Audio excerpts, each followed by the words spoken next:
R2B's Mugiz and Omar Sterling.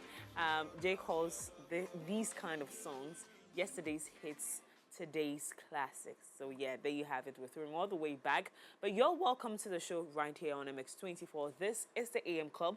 My name is Miriam Uduak Menta. You're welcome. Now we're going straight to our next segment, and this is the Lifestyle Daily segment, and we're talking health today. When my producer sent me the topic, I was like, this is a conversation that I have been having with myself. When I'm driving by myself in the car, I'm like, Charlie, why all these kidney issues? Is it the devil throwing us something, or it's our lifestyle? Yeah. But today we're going to learn about it, and of course, we're discussing understanding and healthy and unhealthy eating habits, and of course, some of it that bother on the stress we have, and of course, the illnesses pertaining to kidney right here in Ghana. Doctors have told us that the hike in kidney diseases is mind-blowing. It's unprecedented, and we are looking for ways to curb that situation. And right here on the show, we're going to try to do that. Joining us for the conversation is Maxwell Bisala Conlan, RD, MPH, Principal Dietitian, University of Ghana Hospital, Legon, sorry. Yeah. My favorite hospital, I'm struggling to mention the name. Yeah. Good morning, sir. How are you doing? Yeah, good morning. I'm doing so well, and thank you for having me this morning. No, thank you for coming. Yeah. How is my favorite hospital in Ghana, University of Ghana Medical well, Center? we are doing well. Yeah, I'm actually at the University of Ghana Hospital. Hospital itself, the not university UGMC. Itself. Yes. Okay, yes, okay. yes. That one I've never been. Yeah. UGMC is like my favorite hospital. Yeah. Maybe you should take me to. Of your course, place. we are close siblings. So Yeah, it's the same. absolutely, Yeah. absolutely. But hope all is well. Yeah. Now, let's go straight into the conversation this morning. Like I said earlier, there's been a massive hike, of course, not massive, but hike in kidney diseases in Ghana, especially in younger people. And so we want to try to see if we can curb that situation by teaching or by educating our viewers this morning. And so let's talk about what role the kidney plays in the body in the first place. What role does the kidney play? All right. Thank you so much. And I mean, kidney disease. It's a very difficult thing to handle. And you recall some few years ago, I think that was last year. There was a whole issue concerning dialysis. Yes. And it came into the media, and a whole lot of even this year angles, political issues came in, and all that. You know, so it's a very important issue we need to talk about. More because a lot of people are getting it. And so when you are talking about the kidneys, it's a very vital, important organs. There are two of them in the body, and it's actually located just below the rib cage, okay, and at the back. So you have some view protruded at the back, and you can also have the kidney just below the rib cage. So there are two being shaped about the size of a fist. Okay. So when you know how the shape of a bean or beans looks like, that's how they are. So there's one on the left side and the other one on the right side of the body. Now, what the kidney actually does is it's the organs in the body that helps filter the waste out of the system. You know, for instance, I mean, what's your favorite food? Banku and okra. All right. So when you have your banku and okra, let's say with chicken or fish, what happens is that the food goes through your stomach and is digested, and nutrients are being absorbed into the blood. Now, aside the nutrients, there are other wastes that are also added to the food that you have eaten. And so what the body does is that it takes the nutrients back into the body, and then the heart pumps it to all parts of the organs and the cells for the body to function. Now, what happens is the waste that the body does not need would have to find its way to come out. Yeah, and so it is the kidneys that help the body to remove that waste. So we can say that the kidneys acts like the Zoom lion of the body in simple terms. So that is exactly what the kidney does. Yes, and so what it means is that if you have waste and you are not clearing, what happens? You get sick with time. Yes. So it's the same principle with the kidneys. Without the kidneys, there's no way you can survive. And surprisingly, even though there are two organs, when one gets a problem, the chances are that the other can also be affected. And so that is why you see a lot of people, I mean, nature have it too. So why is it that, I mean, somebody will still go into complete failure with all two organs? At the same time. Yeah, so the exposures are that when it affects one, it's most likely going to affect the other. Yeah, okay. and that's how the whole thing is. Okay. Now, I just want to paint a picture about the burden of kidney disease from the global level to Ghana, so that people will get to understand why it is important to talk about this. So when you look at the global data, a lot of people are getting kidney disease. So globally, it's estimated that, about 10.8% of the world's population has kidneys. Now, when we talk about it in percentages, you will not appreciate until you break it down into, figures. Yes. You know, so that's a lot of people, millions of people out there who are having kidney disease. When you bring it to Africa, our prevalence is even higher than the global burden. And for obvious reasons, you know, we're exposed to a lot of things, you know. And so in Africa, I think the estimated is about 13.9 to 15.8%. And now when you zoom to Ghana, in Ghana, our, prevalence is about 10.4%. This was based on the Ghana Kidney Registry. So we have a center that collates all kidney diseases, and they publish the data at Kolebu. So our prevalence is at 10.8. Now, Kolebu alone receives about 400 cases of chronic kidney disease in a year. Now, this 400 cases is just Kolebu. Now, there may be other cases in other hospitals. So the estimation is about 1,000 people are on dialysis in Accra. No, this is just Accra. This is just Accra. Yeah. So because in recent times we did the central region as well, and it was exactly. So a lot more people are having kidney failures, and it will interest you to know that even kidney prevalence or disease or chronic kidney disease is higher than the prevalence of diabetes, because the current prevalence of diabetes is about 6.46%. Kidney is about 10.3%. And kidneys, it's more dangerous because diabetes, you can easily manage it, and you can be able to live a normal life. When kidneys come in, it's a problem. Most of the people who are diagnosed with kidney disease, most of them are not able to live up to a year, especially those who cannot afford care. And you have to pay out of cash because the health insurance does not cover it, and that is where the problem is. So it means that a lot of people, when they get it, it's more like a death sentence.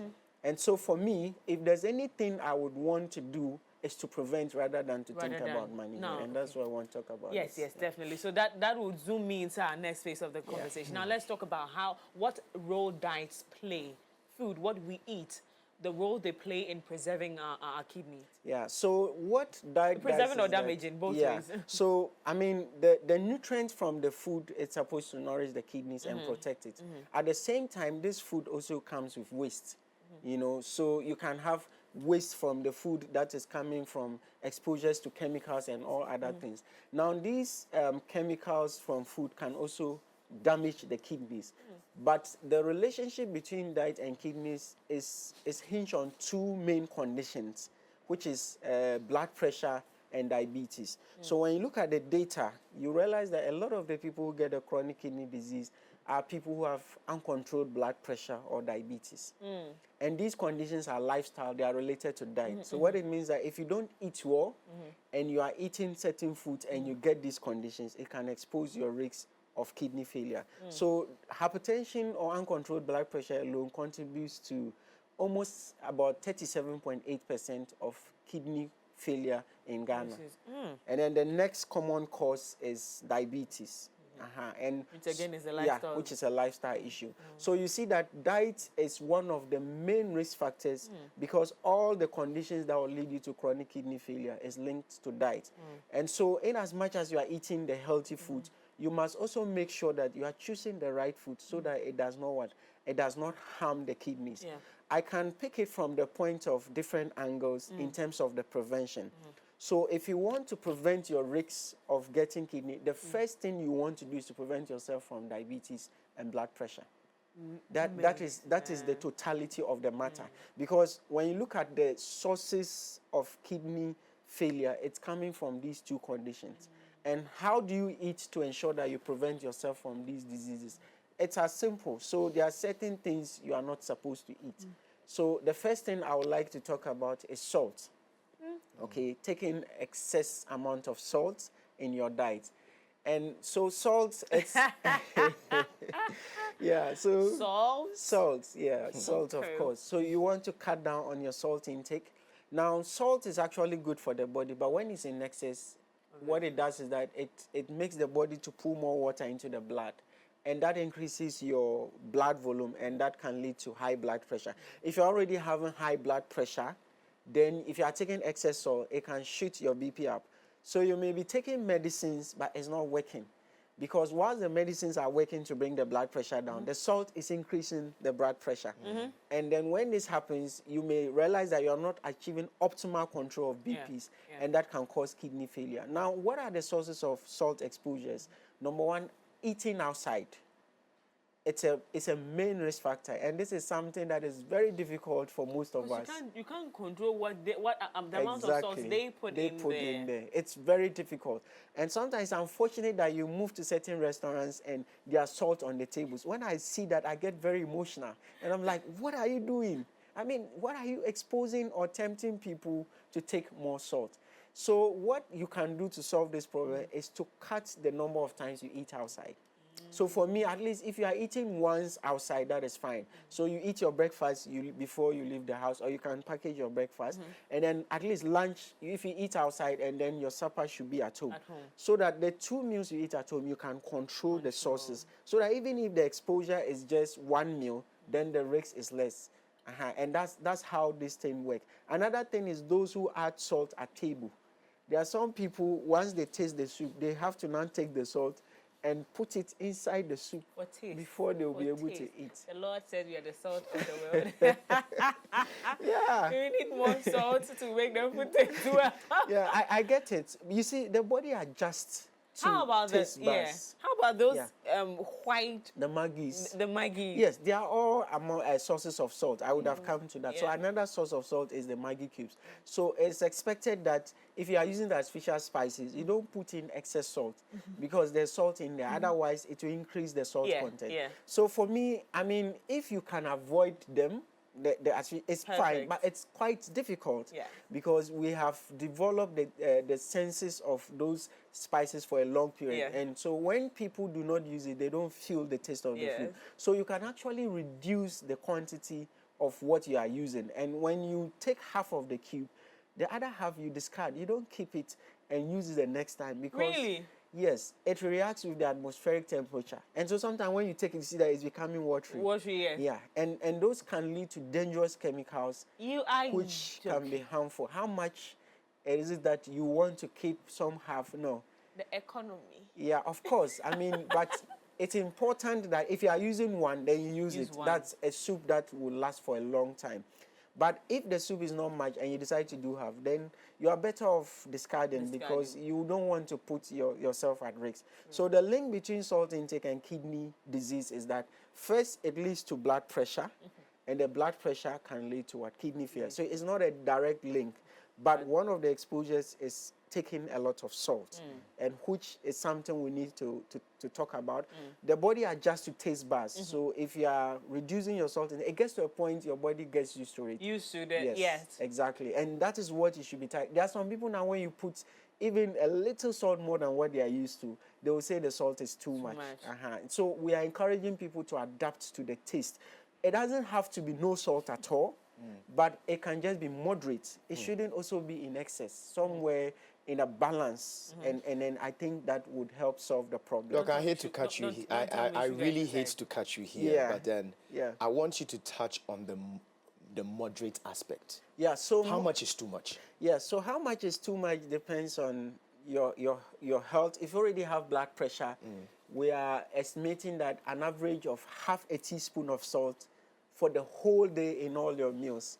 Wow. Yes. Half a teaspoon. This is for people who have blood pressure already. Okay. Now, that is very difficult to measure because you cannot go and buy food and you are talking about how much salt did you put in it. So what we advise is there are certain things you can do to reduce the exposures. One, you don't add salt to your boiled starches, the rice, the plantain. That is something you need to avoid if you already have blood pressure. Then for the soup, you try as much as possible to reduce the amount of salt, it just added to taste. This is for blood pressure people. And then also you cut down the amount of food you eat outside, because one meal outside can take the entire recommendation of your salt for people who have blood pressure. Yes. Now, for those who do not have blood pressure, they can have a little more salt, and it's recommended that they have about a teaspoon of salt the whole day. The whole day. Yeah, the porridges, you may not need to add salt. And that is the mistake we do, because you can take porridge without salt, because sugar will be added anyway. Yeah. So why are you adding salt to your porridge? But wait, is it in the making of the porridge? The porridge. Yes. People The add making salt. of the porridge.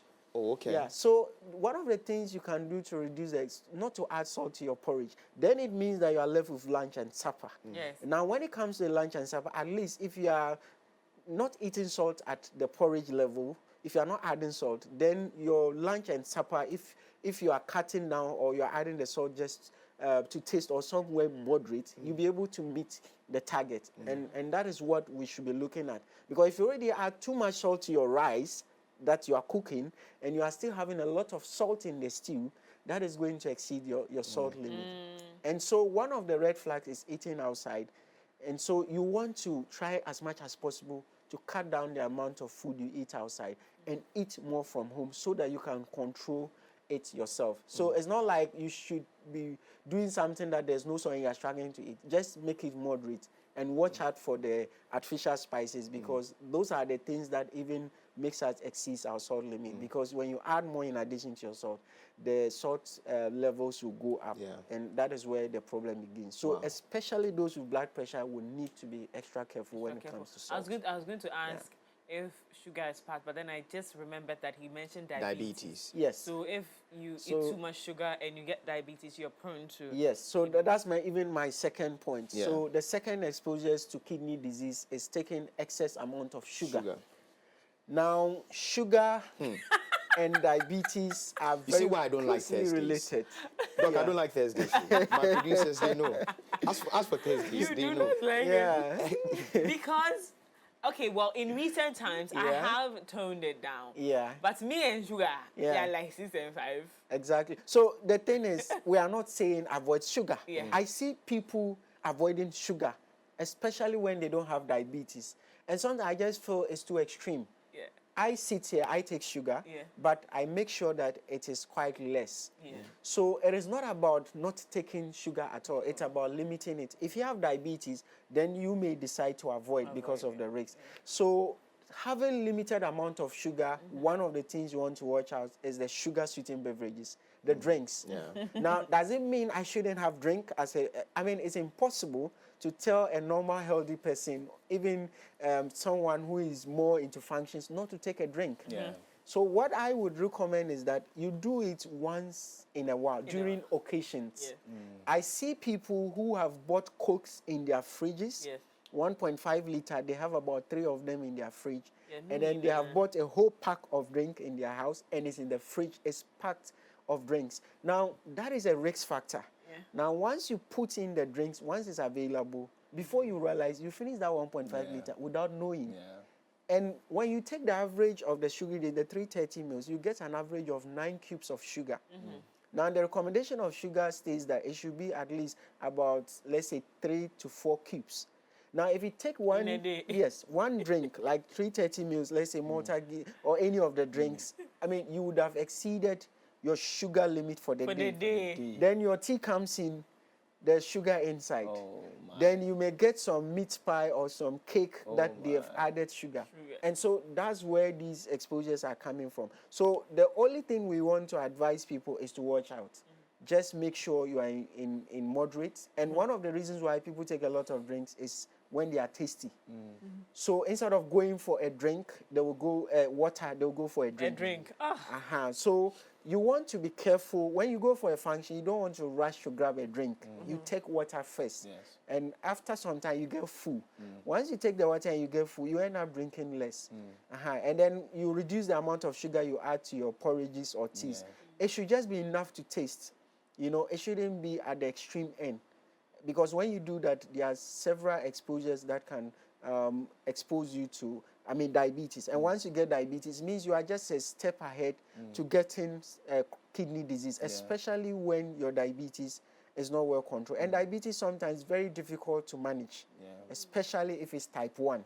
Okay. That's the one that the body does not produce enough insulin at all. You have to use insulin, you know. And so most of the people would end up with kidney failure, especially those who are not compliant on medication. So you can replace your sugar intake with smoothies. Okay. You know, so sometimes different mixtures of fruits, you can blend them, and that can be a replacement for your drink. You can also have sobolo.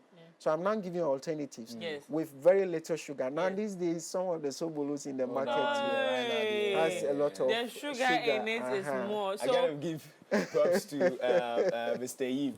When we went for the AFCON, you know, Ivorians have a different way of doing their sobolo. Yeah. So it's less of the ginger and more of the sugar.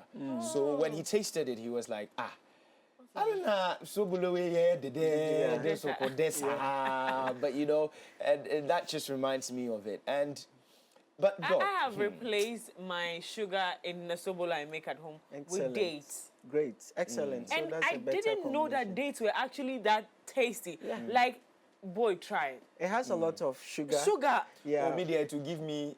But that is quite healthy because aside the sugar, you are getting nutrients from the dates. From the dates. So I think some people even blend pineapple into so their I put pineapple, dates. So you can do the sobolo yourself and use fruits like pineapple or dates to sweeten it instead of using. If you decide to use sugar, just make sure it's just a little to taste. So, and these are alternatives. Coconut water can be a good alternative for your drink. Oh, nice. Then the plant-based drinks like the soya milk, especially some of the unsweetened ones. Some have less sugar. I wouldn't want to mention brand names, but those ones are quite better compared to the sugary drinks. So these are alternatives. So the point is not for you not to take sugar or drink, but look for alternatives that are less in sugar, and I think that would be able to help your health benefit. Foods, I mean, probably carbohydrates that would definitely produce sugar at the end of the day. Yeah, so that's another issue of the anger when it comes to issue of sugar. So the breakdown of every carbohydrate ends up as sugar. I've had a patient who had diabetes, but he wasn't taking sugar. Look at that. So we try to trace the history. We realize that he gets home at 10, and then he's being served his mountain of fufu, which he likes. He eats the fufu, and straight he's going to bed. You know, and no disregard for fufu. Fufu is good. We can eat it, but the time you are eating it is important, and the amount. So you realize that this person got his diabetes out of excess carbohydrates. Some people, it's not fufu, it's white rice. It's white. Wow. Yeah. And white rice. How can we? No, but Doc, explain this to me. I agree with you. I don't like that. Yes, you know. Explain this to me. Yeah. I mean, rice. Even if you don't have where is the the sugar coming from? No. Even if you don't have the likes of the yams and whatnot, rice is something you would very for convenient morning, afternoon, evening. Yeah. So rice. We are not saying don't eat rice anyway. The point is the amount of rice you are eating. You know, so the white rice has been refined. And so it is when it's refined, the amount of sugar you get after digestion is much higher. It's not like brown rice, which we don't like. So what we advise is you reduce the portions of the rice. You know, so sometimes when you are full, the body will tell you. Yes. But most times we ignore. So people will just keep eating and eating and eating. And rice is very addictive, you know that. There are some people when they don't eat rice in a day, like I said, like they can't sit down until the rice is brought. They are not free. You know, you shouldn't have to get to that point. You should be able to replace your rice with other options. You know, and it doesn't help because you end up gaining weight. When you look at the history of weight gain, rice is one of them. Bread, you know, fufu, banku. So we are saying that the carbohydrate too. So did you just say bread? Yeah, bread. Oh Lord. Yeah, and so especially my home will stop eating bread. The fresh oven ones. White bread.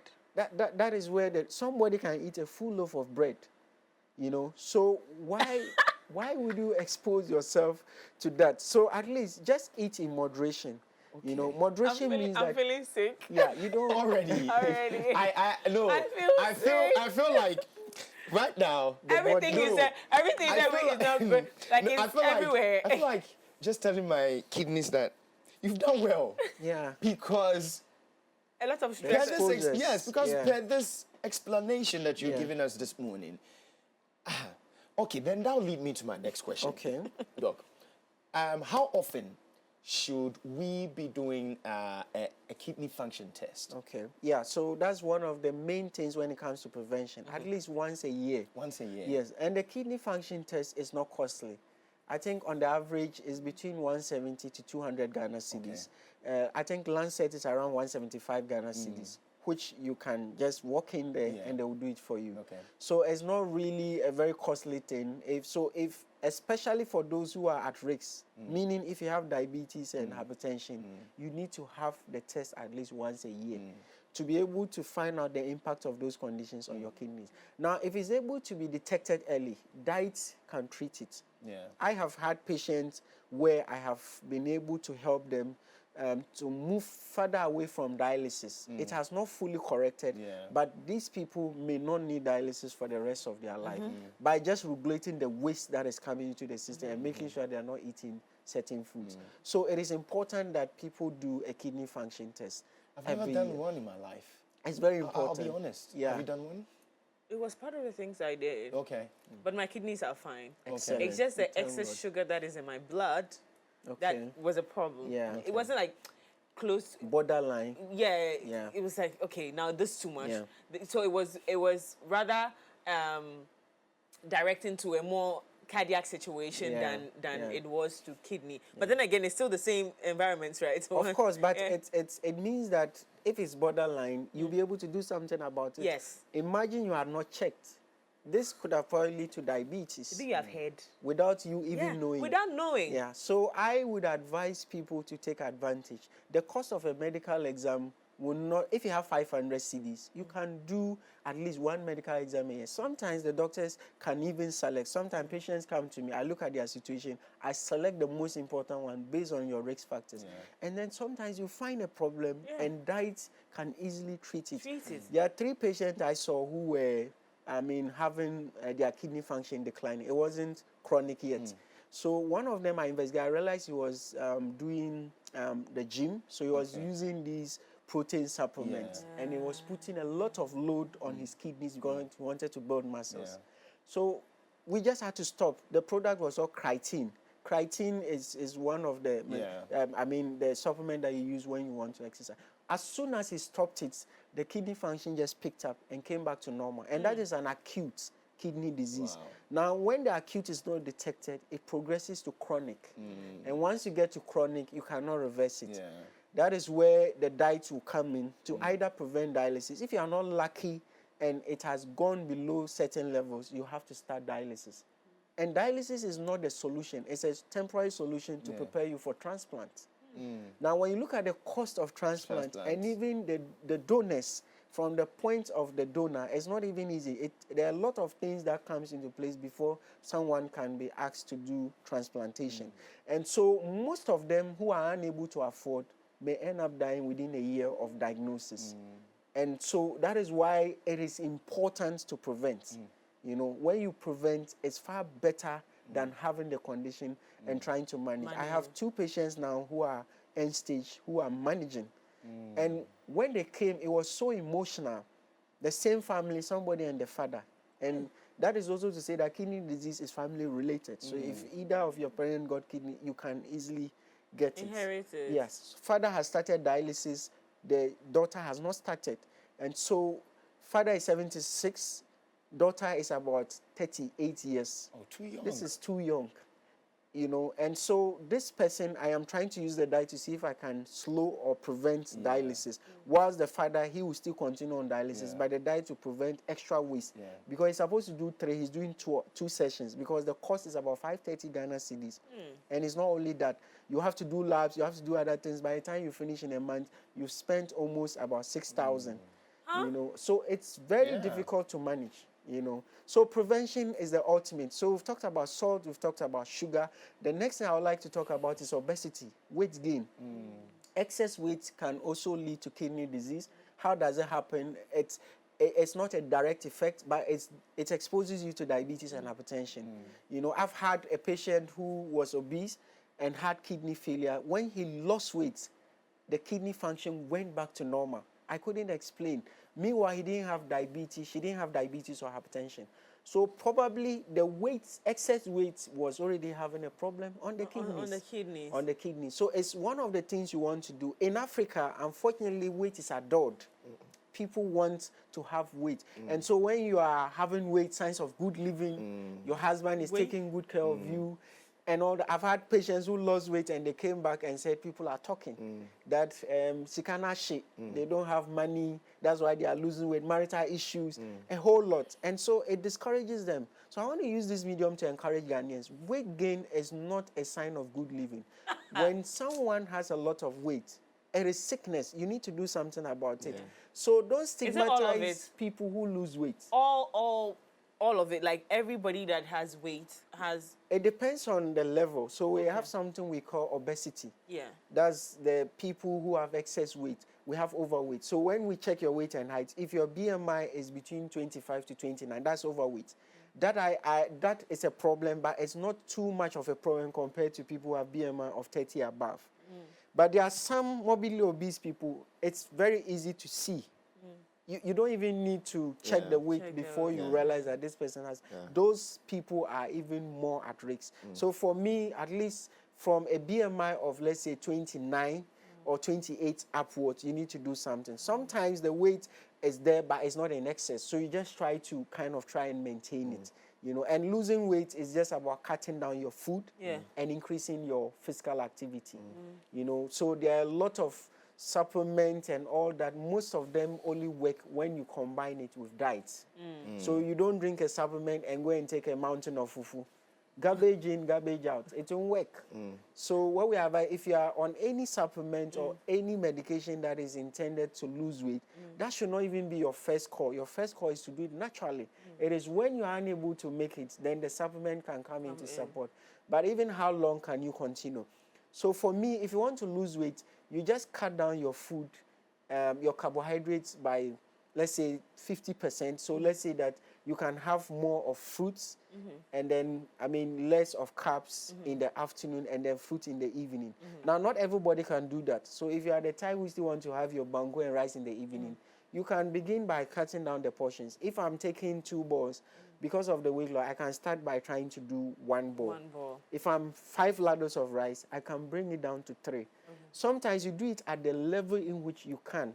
Don't starve yourself. Losing weight is not starvation because you are just punishing yourself and the body would be at risk. So you start down by gradually cutting down, taking away the drinks and replacing it with healthy stuffs or water.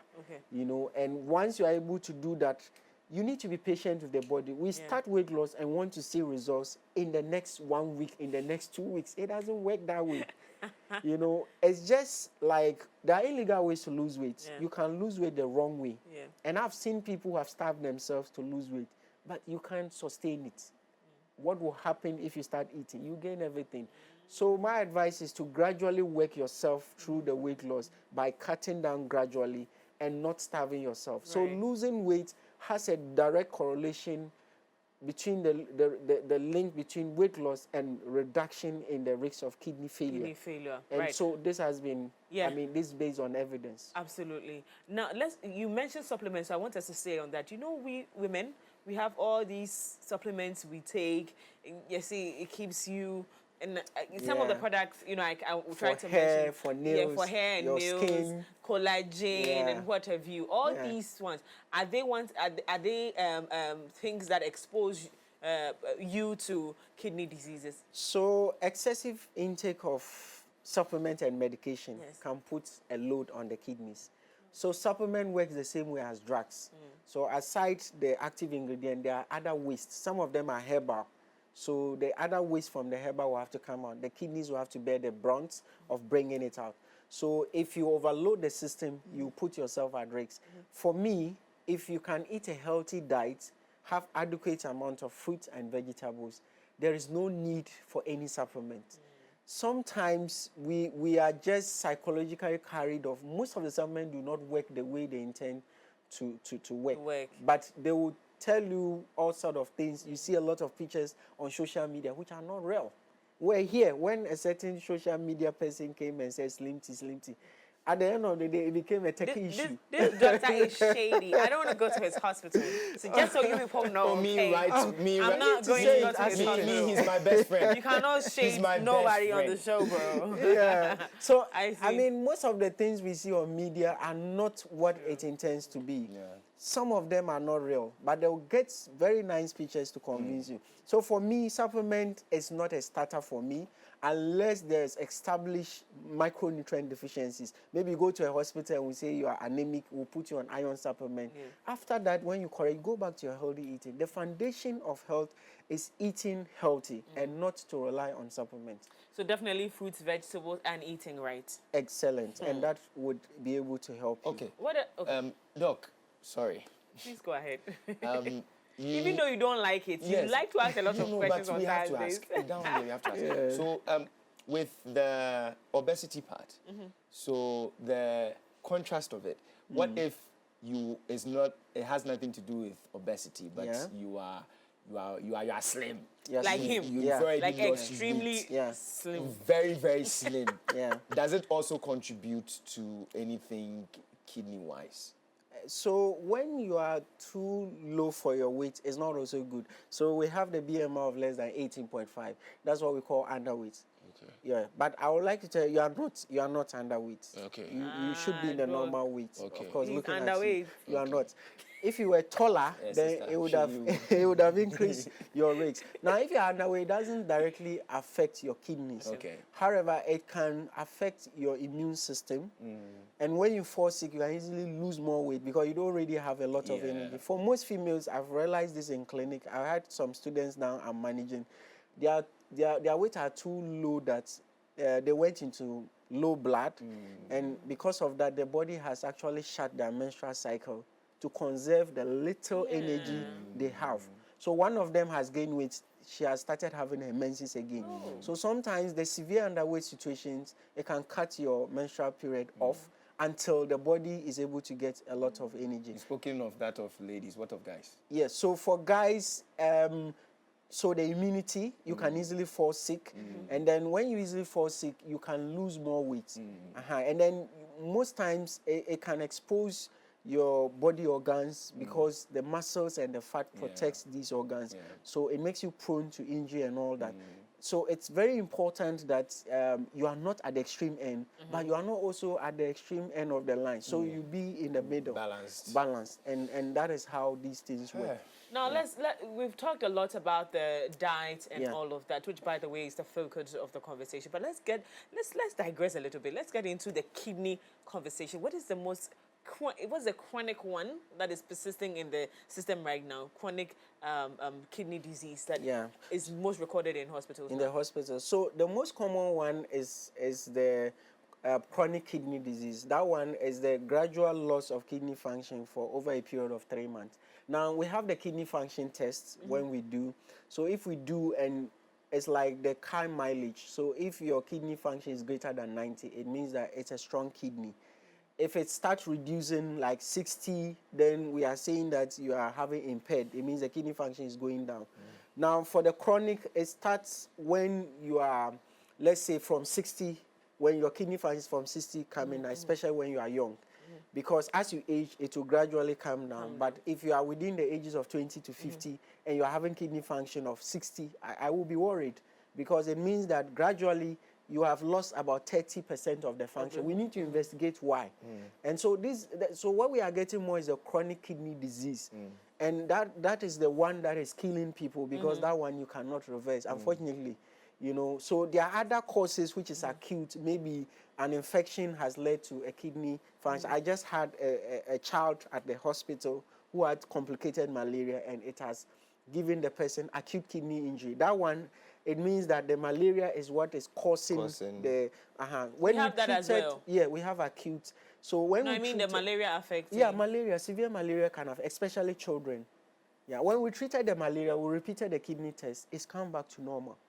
Now, if that malaria was not treated and the trend continues, this child would have ended up having a chronic kidney disease. So the acute one, the good news is that when you detect the cause, it can easily be treated and the kidney will come back to normal. function. But unfortunately, we are getting more of the chronic because people are not doing the test. They get to the hospital very late, at the point where most of the diagnosis is done when the person is at end stage. You cannot do anything. Even diet can only prevent dialysis, but you cannot correct the kidneys. So that is why the medical exam is quite very important, so that when you detect those abnormal changes, you can easily treat it. What which nutrients contributes largely to a healthy kidney? So, for instance, someone would say that when you take more of vitamin C, it does this to you. Yeah. When you take that, it does that to you. Which nutrient contributes largely to a healthy? So basically, those nutrients, the major nutrients, so the protein, the carbohydrates, the healthy fat, they all have a role they play in kidney. So you need to have adequate amount of that. But the most important is the micronutrients, which is the vitamins and minerals, and that are gotten from fruit and vegetables. Now, these micronutrients, one of them is potassium. So potassium, when you have kidney failure, it will accumulate. But at the point where you want to prevent the kidney, it's rather potassium that will help you. So what it does is that it prevents the body from getting blood pressure. When you take adequate amount of it, can help reduce your risk of blood pressure. You get it from coconut water. You can get some from banana, can get some from orange, you can get some from the green leafy vegetable plantain. You can also get some from, other fruits like apple, but in minor amount. But the most common sources is banana, coconut water, orange, the green leafy vegetables, and then plantain. Now, once you take this, it will help you. We have what we call phosphate. Phosphate is also gotten from the cereals, like the whole grains, the wheat, the brown rice, which we don't like to eat, and then you like to establish that we don't like to eat. But it's true, it's a fact. But brown rice, the nut and seeds, so the nut now. and seeds are also, and these things can also help prevent blood pressure. And then, so generally, the bulk of it is that if you are eating, you should have at least 50% of your food coming from fruit and vegetables, and the other 50 should come from the other nutrients. So 25% from carbohydrate, 25% from protein. I can make that practical with an example. So for instance, you get up in the morning, you want to have your oats. Now, if you want to have less amount of carbohydrate, you can have just a cup of oats, the medium disposable cup, which is about 300 mils. Now, if you go and take a full loaf of bread, you have forfeited your target of the 50%. Hey!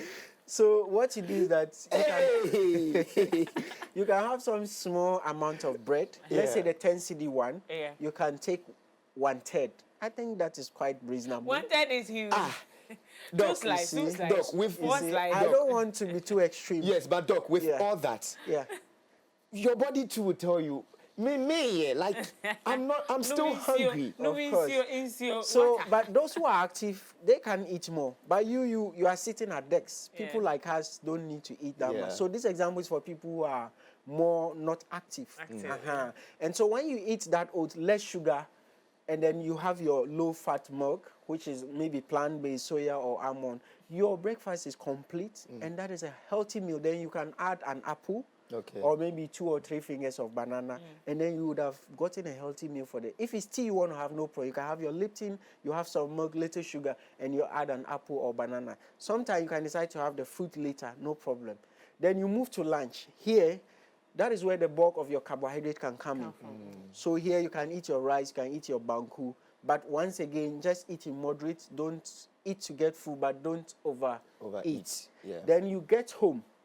Because you are doing 50%, you are cutting off 50% of your carbohydrate. In the evening, it will be better to go less in terms of carbs. So you can have, maybe some people will decide to have just vegetables and chicken. Others will take soup with just fish or chicken. Others will do fruit only. So meaning that your oat in the morning, quite not too much. A bulk of your carbohydrate just came from the lunch. And that you'll be able to maintain your weight, you'll be able to lose weight, you'll be able to have a healthy life. And that's how it works. Like doing banku in the morning or watching in the morning, rice in the afternoon, you are going to do fufu in the evening. That is almost 80% of carbohydrate, which may lead to weight gain. So this is what you can do to be able to help yourself if you do not want to eat excess. And once you do this, it reduces your kidney risks. If you do it for some time, you get used to it. If you're a heavy eater and you start, the body will react. It will start telling you that, Charlie, you've not eaten. But if you are persistent and you are cutting now, it gets to a point you get used to it. Now, those who are slim, like you, they take it Not for like granted. me. You see, he was specific like you. You would gain weight because most females, they gain weight with time. So people think that being lean is healthy. It's not true. You can be lean and filthy inside. Somebody can be very big and quite clean. I had 2 patients. One did a lab, very big. When I saw the woman, I said, this woman has to do cholesterol. She went to the lab, came. I look at the lab, I look at her. It wasn't making sense from my perspective. Then I asked, is that your name? She said, yes. The lab was as clean as a baby's cholesterol levels. Then another slim person I saw, cholesterol was running into the 10. And this person could easily have gotten a heart attack or a stroke. And she started having chest pain. And you know why? Because she's slim, she thought that, once you are slim there, anything goes. So whatever goes in, being slim is also fueled by genetics. So you can eat a lot and you will not gain weight because genetically you are not someone who can gain weight. So people who are slim take it for granted that they can just eat anything and go free. That is a wrong thing to do. Even if you are slim, you still want to make sure what you are eating is healthy. Otherwise, you can harm your body. There are a lot of slim people with diabetes, and cholesterol. So even though when you are big, it increases the risks, but it doesn't mean that always the slim person is safe. And so that's a very important thing I want people to know. Doc, can we talk about kidney stones? Good. Yeah. Kidney stones. Kidney stones, Because yeah. so They're specific about the number 3. 3, yeah. So kidney stones is one of the risk factors for chronic kidney disease. Okay. So if you have kidney stones, long-term kidney stones, which is not treated, it can cause kidney damage. Okay. So they are like stones that develop in the kidneys, and when they are there, they causes damage to the cells. So if it's not treated early, you can lead to chronic disease, kidney disease. The only thing that people are lucky is that when you have kidney stones, it will show with symptoms. Until you treat it, you will not be comforted. The pain that it comes, and so people are able to treat it early. Now, with kidney stones, you can easily treat it with diet. Okay. In most cases, you don't need medication. Okay. And the first thing you want to do is to drink a lot of water. Okay. Yeah. When you drink a lot of water, it dissolves the stones and flushes it out in the form of urine. Now, how much water? 3 liters for people with kidney stones will be able to help do the job. Then people who eat a lot of salt. When you have excess salt, so you see salt is coming back here, it can cause, it can make conditions favorable for the kidney stones to be formed. And so you want to limit your intake of salt, which is one of the exposures. Then another thing is red meat. People who take a lot of, if your uric acid levels are high, it can cause kidney stones. Then alcohol. Yes, so alcohol has been associated with kidney stones. And kidney stones is family related. Now, when you have it in your family and you are not exposed to these things, it can easily trigger it. And once it's not treated, you end up with kidney failure or chronic kidney disease. So it is something that once you start feeling the pain, especially after urinating, you need to make sure it's investigated. It can be treated. Sometimes when the stones are very large and diet cannot do it, they would do a surgery to break the stones and then bring it out. And we have a lot of experts in Kodebu and other hospitals. But what are the symptoms like? So it's pain after urination. Okay. Yes, so this pain is quite very intense. Pain after urination can be several conditions. It could be a urinary tract infection. But one of the red flags for kidney stones is pain. And this pain is not normal. It is so painful that you cannot do anything, especially when the stone is quite very big. So it's one of the red flags. Sometimes back pain. You know where the kidneys, I told you, some are at the back. So you start having back pain, and then when you urinate, you feel the pain. What you need to do is to go and see a doctor. They will rule out what is the likely cause of the pain. And most times when they do the test, it will pick that. They will do a scan. It will pick the stones, and then they'll put you on the right treatment. So don't have pain and just be sitting in the house and thinking that, a solution will come. You need to take steps. You know, and women are likely to visit the hospital more than men. Okay. Because sometimes we delay too much. By the time we get to the phase, it's late, and that is why chronic kidney disease is more in men compared to women, because women are likely to seek for help. So the earlier you seek for help, the better. You don't keep the pain and then you keep trying to manage it. Then they say bemansu. Before you realize you harm the body. Yeah. Today we have had an extensive education on chronic kidney diseases, and also some things we can do in terms of a diet to curb these situations. Now, over here in Ghana, I've heard, in fact, when I traveled to Nigeria, and I was told there's this stew called eforiro. Eforiro has a lot of greens in it. Like it's like otomre, but this one is different, like 2 or 3 different leaves, but in different forms put into a soup. So they call that their vegetable soup or stew. Yeah. And when you eat that quite a lot, it's healthy. So we would say that contomere is the option. But some of the foods that we could add to our diets on a daily. Now we've talked about the nutrients. Let's talk about some of the diets that we could include in our lifestyles, like to keep a very healthy lifestyle, please. Yeah. So one of the things you would want to do, we can look at it from the point of, the breakfast, the lunch, and supper. Yeah. So for a breakfast, if you want to eat healthy, you could have the cereals. So things like the oats, the wheat, the millet porridge. You have the Tom Brown, the Morocco. Unfortunately, a lot of people don't like it. They prefer the tea and the Milo. You know, so Lipton, you can also have Lipton, provided you don't have a lot of sugar. You can have, Milo if you want to have it, but just make sure you don't put so much sugar in there. Then the options of bread, I would definitely go for wheat bread. Yeah. If it's something that you can. Is that bread genuinely healthy? What's the quantity of wheat in that bread? Well, it depends on where you are buying. These days, people just put a small amount of wheat. So, but at least it's still better than the butter and the sugar. Okay. You know, so you can go for wheat bread. You can add some vegetables to your breakfast, and then that will constitute a healthy meal. Okay. There are people who want it heavy. They want the wache. They want the kinky. There's nothing wrong. Just make sure you're not overeating, and then you make sure the oil is less. You can add vegetables to your wache. If it's kinky, at least if you are not active, don't go and be doing 2-3 balls. You put on weight.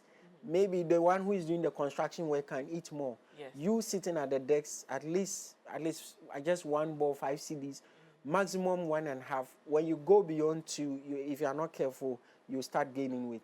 Just make sure that the quantity of the food is not too much. Then when you come to the soups, we are thinking about, just as you rightly said, the green soups. So in Ghana, we are not doing so much with the greens. Do you know that our foods are so predictable? You can just mention all Ghanaians foods within a trickle of about 3 minutes. And it's the same way. So, okro. Exactly. That's when we have gone for the life soup. Yeah. Even ayoyo, a lot of people don't eat it. So for the soups, the best thing is the contomere soup.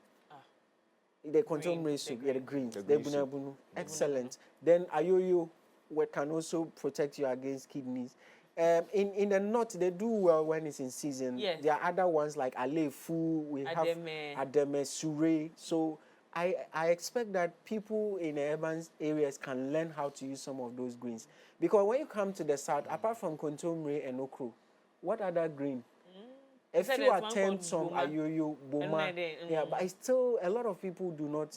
So we want to do a lot of greens. Light soup can help. Groundnut and palm nut, you can also eat it. Just make sure you skim off the oil. And then once you do that, when it comes to stews, I'm thinking about contomere here, talking about garden eggs, talking about cabbage stew, bean stew, talking about the tomato stew should be the last option. Because it doesn't really have much. Anything. It's just in tomatoes, you know.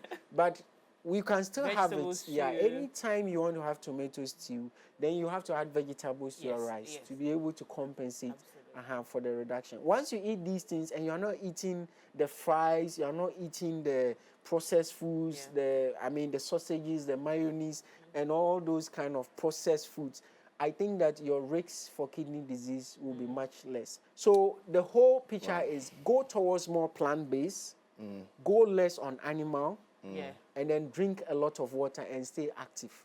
That is the whole thing. So you don't have to necessarily be a vegetarian, but you make sure that your foods are more of nuts, plant-based, and then less of animal sources. Yeah. And once you do that, you'll be able to reduce your risks. With a little physical activity and some adequate amount of water, you will be You're safe. good Let's to talk go. about the physical activities. How intense should it be to protect your kidney? So the exercises, how intense should we? So at least 30 minutes of exercise, moderate exercise a day, 5 times a week. Like, Meaning that brisk walking, yes.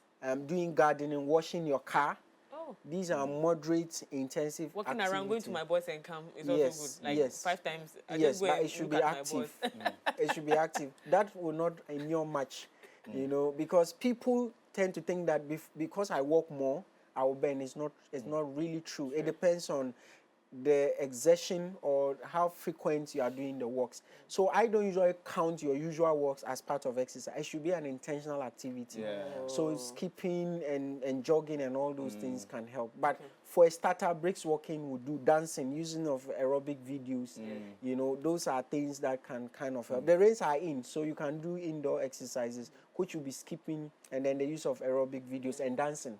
Yeah, I've put a lot of my patients on dancing, and they like it. It's fun. You change the songs, you dance, you lose weight. But normally you want to lock yourself up because naturally people are distracted when there are people around. Some people feel shy. So I ask you to just make sure you get a private place. Play songs that you like. The song should be things that you can really shake body. Yeah. And Shake small body. yeah, and you're once good you to do go. all that, you are good to go. You don't shake necessarily body. have to go around jogging. You know, Those are so your one day You know dance. what? You know what? Our time is fast spent, but please permit me. This is a message. Yeah. And he says, "Hi, good morning. This is Ellie. I want to ask doctor, what are the signs of high cholesterol? And if your BP is normal and your pulse is low, what can you do about it?" So, okay. Doc, briefly. Yeah. Briefly. So I mean, talking about he's talking about what can you do when your BP is low. What if your BP is normal and your pulse is low? What can you do And about the it? other question and the was, the other one is, what are the signs of high cholesterol? okay, so signs of high cholesterol. Cholesterol is now so common that it's one of the common cases in our referral system as dietitians. First, it used to be diabetes, but now cholesterol is so common. You know, I see a lot of cholesterol cases at Legon Hospital than any other case, simply because we have changed our diet. So one of the symptoms, you have numbness in your hands. So what we call the anasine. So you see that you can't feel blood flow to certain parts of your body, mostly at your feet and then your hands. No, but once you start having those things, you have to confirm. Yes. The best is a lab test. It's a lab test. Because sometimes most people with cholesterol don't even have any symptoms. Majority will not have any symptoms. A few will have the numbness. So the numbness is one of the red flags because then it's preventing blood flow to the hands. Some people have chest pain, persistent chest pain that is refusing to go. You take painkiller, the thing is there. Sometimes you think you are stressed, you rest, the pain is still there. You need to check for cholesterol. Blockage of cholesterol to the heart can lead to chest pain because of where the heart is located. It's slightly at your left, in between your rib cage. So most times people will have chest pain because of cholesterol, but that is when the cholesterol is so high. It's so high. The most common one is the numbness. Then talking about if you have low pulse and your BP is fine, yes, I mean, some people naturally have low pulse. It depends on how low it is. Okay. So when you have low pulse, sometimes we advise that you engage in some physical activity. It boosts your metabolism and can increase your pulse with time. Taking adequate water, coconut water, can also solve, especially for those even with low blood pressure. When you take coconut water, it can help, you know. But the whole thing is not to panic because some people naturally have low pulse. But if it's so severe or you are having any chest pain, it could be related to the heart. Then you need to see a doctor. But most cases, it's not a problem if the blood pressure is fine. Okay. All right. Doc, thank you so much for coming this morning. We have been having a conversation. It's my pleasure. In fact, this conversation has been intense. We don't like Thursdays, but it's the best day of the week because we get to teach you something about your health that could potentially save your life. And so if you joined in, thank you so much for doing so. We've been having conversations with Doctor. Can I call you Doctor? No, dietitian. Dietitian. Audi Maxwell. Okay. RD Maxwell Bisala Conlan, a principal dietitian, University of Ghana Hospital, Legon. Sir, thank you so much. And how do we thank you for connect with having me. you on social media? Do we get a number if we want to Yeah. book? Because I know someone, I can feel in my spirit, someone was going to ask about cholesterol. Cholesterol, yes. I can feel so it. you can get me on 0542 205538. 0542 205538. I am located at University of Ghana Hospital, not the medical center, the university main hospital. I get a lot of my patients, they get lost, and they end up coming back. So the university's main hospital, that's at the back of the police station. I'm there from Monday to Friday. You can come in there. I also work at E&E Medical Center, that's Airport Women Hospital in Adenta. And then there's another hospital, Executive Heart Center, it's around Accra Girls. We take care of people with heart problems. I'm also there.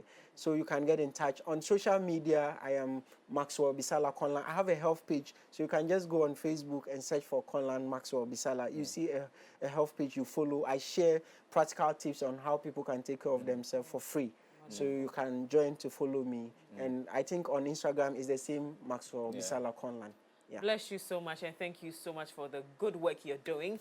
Like I always ask you, I hope you've learned a thing or two right here on the show. We're moving straight to the plug. So the plug is going to be fireworks, all right? So stay tuned. Do not move. We'll be right back.